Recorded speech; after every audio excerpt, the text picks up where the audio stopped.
കഠിനംകുളത്തെ ആര്യയുടെ കൊലപാതകവുമായി ബന്ധപ്പെട്ടുള്ള ഞെട്ടിക്കുന്ന കൂടുതൽ വിവരങ്ങളാണ് ഇപ്പോൾ പുറത്തു വരുന്നത്. പ്രതി ജോൺസൺ സ്വയം പരിചയപ്പെടുത്തിയത് താനൊരു ഫിസിയോതെറാപ്പിസ്റ്റ് ആണെന്ന ഐഡന്റിറ്റിയിലാണ്. എന്നാൽ ഇയാൾ വിവിധ ഇടങ്ങളിലായി കൂലിപ്പണിയെടുത്ത് കഴിയുന്ന ഒരു വ്യക്തിയാണ് എന്നാണ് ഇപ്പോൾ പോലീസ് വ്യക്തമാക്കുന്നത്. എന്നാൽ ഇയാൾക്ക് ഇൻസ്റ്റഗ്രാമിൽ 12,000-ലധികം ഫോളോവേഴ്സ് ഉണ്ട്. അതുകൊണ്ട് തന്നെ ഇത്തരത്തിൽ വിവാഹിതരായ സ്ത്രീകളെ പല കള്ളങ്ങൾ പറഞ്ഞു പാട്ടിലാക്കി സൗഹൃദം സൃഷ്ടിക്കുക, അതിലൂടെ പണം കവർന്നെടുക്കുക എന്നതായിരുന്നു ഇയാളുടെ ലക്ഷ്യമെന്ന സംശയവും നിഴലിക്കുകയാണ്. കാരണം പലപ്പോഴായി ആതിരയിൽ നിന്നും പല ആവശ്യങ്ങൾ പറഞ്ഞ് ഇയാൾ പണം കടം വാങ്ങിയിട്ടുണ്ട്.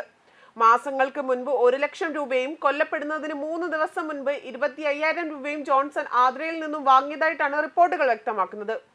അതേസമയം കഴിഞ്ഞ ദിവസമാണ് പ്രതിയായ ജോൺസൺ പോലീസ് പിടിയിലാകുന്നത്.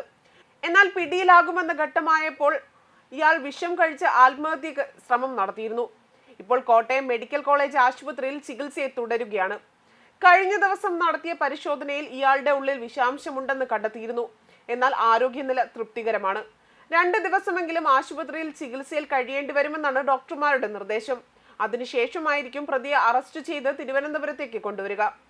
നിലവിൽ ആശുപത്രിയിലുള്ള പ്രതി പൂർണ്ണമായും പോലീസ് നിരീക്ഷണത്തിലാണ്. ഇന്നലെ ചിങ്ങവനം പോലീസ് കസ്റ്റഡിയിലെടുത്ത പ്രതിയെ കഠിനംകുളത്ത് നിന്നുള്ള അന്വേഷണ സംഘത്തിന് കൈമാറിയിട്ടുണ്ട്. പ്രതിയെ പോലീസ് കോട്ടയത്ത് നിന്നാണ് പിടികൂടിയതും.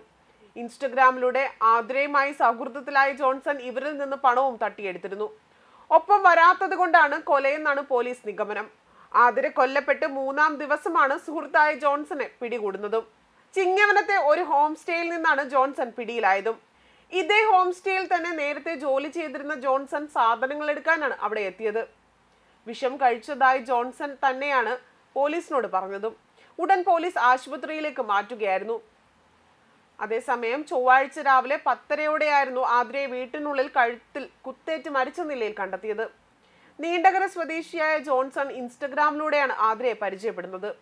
ആതിരയുടെ മരണശേഷം ഭർത്താവ് തന്നെയാണ് ജോൺസണുമായുള്ള അടുപ്പത്തെക്കുറിച്ച് പോലീസിനോട് പറഞ്ഞതും.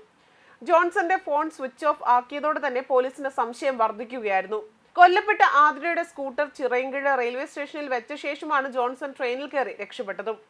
കൊല ചെയ്ത ദിവസം പെരുമാതുറയിലെ ഒരു ലോഡ്ജിൽ ഇയാൾ താമസിച്ചിരുന്നതായും കണ്ടെത്തി. ആതിരയെ കാണാനായി എത്തുമ്പോൾ ഇതേ ലോഡ്ജിൽ താമസിക്കാറുണ്ട് എന്നും സ്ഥിരീകരിച്ചതോടെ പ്രതി ജോൺസൺ തന്നെയാണെന്ന് ഉറപ്പിക്കുകയായിരുന്നു. ജോൺസണും റീൽസുകൾ സ്ഥിരമായി പോസ്റ്റ് ചെയ്യാറുണ്ടായിരുന്നു. അടുത്ത ബന്ധത്തിലായ ശേഷം എല്ലാ മാസവും ജോൺസൺ ആതിരയെ കാണാൻ കഠിനംകുളത്ത് എത്തുമായിരുന്നു. ജോൺസണുമായുള്ള ബന്ധം ഭർത്താവും വീട്ടുകാരും അറിഞ്ഞതോടെ തന്നെ ആതിര പിന്മാറാൻ ശ്രമിച്ചിരുന്നു. സംഭവ ദിവസം രാവിലെ ആതിരയെ കാണാനെത്തിയ ജോൺസന് ചായ നൽകിയിരുന്നു. ഇതിനുശേഷമാണ് ക്ലോറോഫോം കൊണ്ട് മയക്കിയ ശേഷം കുത്തിയെന്നാണ് പോലീസിന്റെ സംശയം. അതേപോലെ തന്നെ സോഷ്യൽ മീഡിയ വഴി ഫിസിയോതെറാപ്പിസ്റ്റ് എന്നായിരുന്നു ജോൺസൺ സ്വയം പരിചയപ്പെടുത്തിയതും. എന്നാൽ കൊല്ലത്തും കൊച്ചിയിലുമായി ഇയാൾ കൂലിപ്പണി ചെയ്തുവെന്നും പോലീസ് അന്വേഷണത്തിൽ കണ്ടെത്തുകയായിരുന്നു. അതേസമയം ഇത്തരത്തിലുള്ള സോഷ്യൽ മീഡിയ പ്രണയങ്ങളും അതിനോടെ തുടർന്നുള്ള കൊലപാതകങ്ങളും ഒരു തുടർക്കഥയാവുകയാണ്. ഇൻസ്റ്റഗ്രാമിലൂടെയും മറ്റും സൗഹൃദം സ്ഥാപിച്ച് അവർ ചുറ്റുമുള്ളവരുടെ ജീവൻ വരെ അപഹരിക്കുകയാണ്. സോഷ്യൽ മീഡിയയിൽ കാണുന്നതല്ല അവരുടെ യഥാർത്ഥ ജീവിതമെന്നാണ് ഈ സംഭവത്തിലൂടെ നമ്മെ വീണ്ടും പഠിപ്പിക്കുന്നത്. എന്നാൽ ഇന്നും ചിലരൊക്കെ മൂഢസ്വർഗത്തിലാണ് എന്ന് ഈ അവസരത്തിൽ പറയാൻ സാധിക്കത്തുള്ളൂ. ന്യൂസ് ഡെസ്ക് കർമ്മ ന്യൂസ്.